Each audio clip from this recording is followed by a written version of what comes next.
connection to the Freemasons, a fraternal organization that traces its origins to the local fraternities of stonemasons in the late medieval period.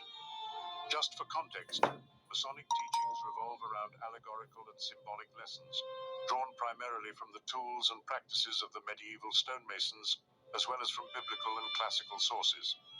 So, could Jung have been influenced by their teachings? The answer is complex, but the most likely answer is yes. And to prove that, we need to take a deep look at Carl Jung's ancestry.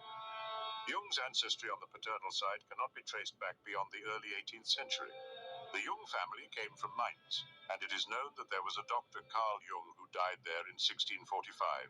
And interestingly, in view of Carl Gustav's own later preoccupations, he was affiliated with the Rosicrucians. But the early part of the family tree comes to an abrupt end in 1688. In that year, during Louis XIV's siege of Mainz, the municipal archives took a direct hit from cannon fire and were burned to the ground, destroying all previous records of the genealogical tree. Thus, their history proper begins with Jung's great-grandfather, the physician Franz Ignaz Jung. What is known for certain is the identity and story of Jung's great inspiration, his grandfather Carl Gustav, who was born in 1794. Carl Gustav attended Heidelberg University, where he studied medicine, though his first love was poetry. Upon graduation, Carl began his medical career by serving as a surgeon in the Napoleonic Wars. His bravery and skill earned him accolades, as well as a deep understanding of the human condition under extreme circumstances.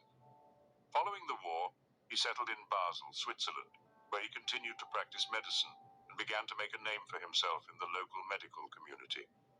In 1815, inspired by liberal and nationalistic ideas, he converted from his family's Catholicism to Protestantism and joined the ancient Heidelberg Burschenschaft student fraternity, Teutonia.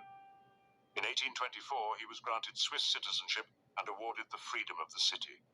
In 1828, Jung was installed as rector of the University of Basel, a prestigious position that demonstrated his esteemed reputation in the academic world. But what a lot of people don't know about Carl Gustav is that he was also a Freemason and a venerable member of Grand Lodge Alpina of Switzerland. In fact, between 1850 and 1856, he served as the second Grand Master of the Lodge. In fact, between 1850 and 1856, he served as the second Grand Master of the Lodge. His son, Ernst Carl Jung, also served as a Grand Master of the Lodge between 1884 and 1890. So, as we can see, important members of Carl Jung's family were high-ranking Freemasons, and without a single drop of doubt, their knowledge of the Masonic initiatory practices and teachings influenced him. On the Psychology of the Unconscious, originally published in 1916 by Carl Jung, is known as one of the best introductions to Jungian psychology and to psychoanalysis generally. The essay gives a brief account of the theories of neurosis developed by both Sigmund Freud and Alfred Adler, explaining that both theories are contradictory, yet complementary to each other, and are therefore incomplete. Jung goes on to introduce some of his own ideas regarding the collective unconscious and the archetypes at a time when he was still interested in integrating his work with that of his predecessors. The essay is collected within Volume 7 of his collected works, which is titled Two Essays on Analytical Psychology. We proceed now with a simplified abridgment of the text. Chapter 1. Psychoanalysis. In order to effectively treat nervous disorders, doctors must possess psychological knowledge. The use of old treatments, like cold water or fresh air, have only temporary effects. Pioneers like Freud established the foundations of the psychology of the neuroses, providing a method called psychoanalysis. A review of the complex theory is a short 1934 essay found in Volume 8 of Carl Jung's collected works, in which Jung provides an account of the psychological complex. A complex is a structure in the unconscious psyche which manifests through the accumulation of emotion around memories, beliefs, or desires. Complexes are present in all individuals, and generally all the conscious constellations of the ego have shadow aspects, which manifest as complexes. The persona, which mediates the relation between the ego and the environment, has a very prominent complex known as the anima or animus, and which mediates the relation to the unconscious. We proceed with a simplified abridgment of the text. Like modern physics, modern psychology faces the challenge of aptly defining its subject, which is the psyche.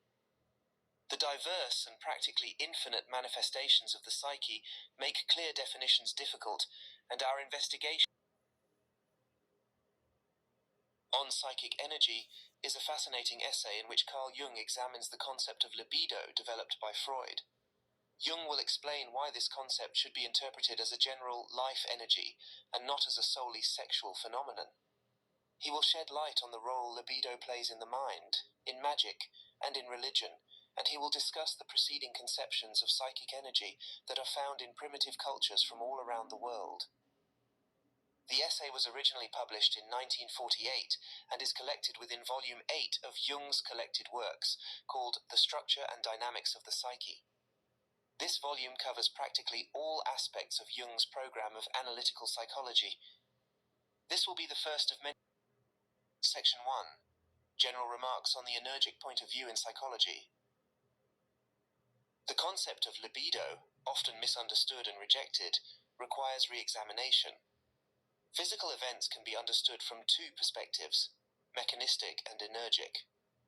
The mechanistic view sees events as causal, with unchanging substances following fixed laws. The energic view traces events from effect to cause, acknowledging the flow of energy and its direction. Both views are necessary for understanding. Where people have up to 5 different personalities.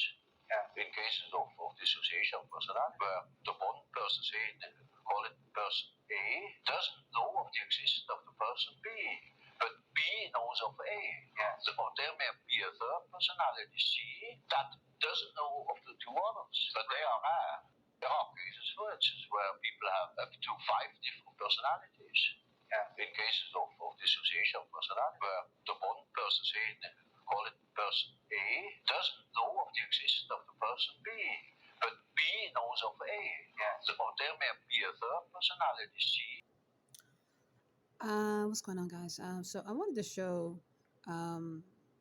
these videos about Carl Jung, who was a psychologist, psychoanalyzer, one of the first, and